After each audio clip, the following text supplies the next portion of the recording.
mga aayusin at mga peste. Kadiri ang bahayan ka ng daga, insekto at ano pang peste sa bahay. Nakaranas ka na ba ng mainitan, malamigan, mawala ng tubig o pag wala ng kuryente? Ang pagbaha, basag ng mga bintana at iba pang sirang kasangkapan sa bahay. Mabuhay sa Office of Residential Tenancies. Sa bidyong ito, pag-uusapan natin ang sira at mga insekto sa paupahan. Sino ang may responsibilidad sa pag-ayos ng nasirang kasangkapan o kapag pamugaran ng mga insekto ang inuupang tirahan? Ang nagpapaupa at nangungupahan ay may patas na karapatan at responsibilidad na dapat respetuhin ng isa't isa.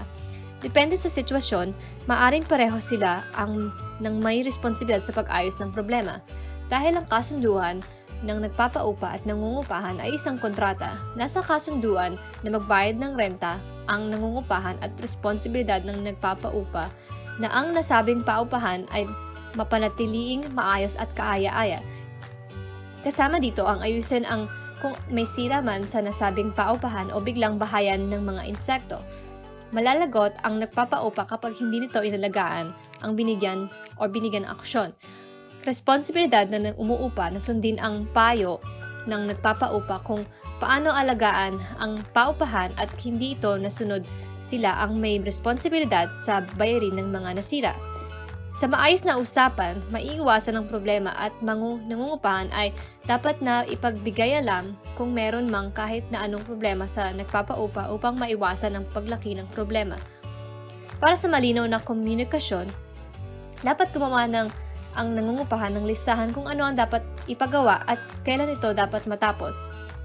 Kung meron hindi mapagkasunduan, hindi maaaring itigil ang pagbayad ng renta ng nangungupahan dahil kapag hindi nakabayad ng renta, paalisin ang nangungupahan.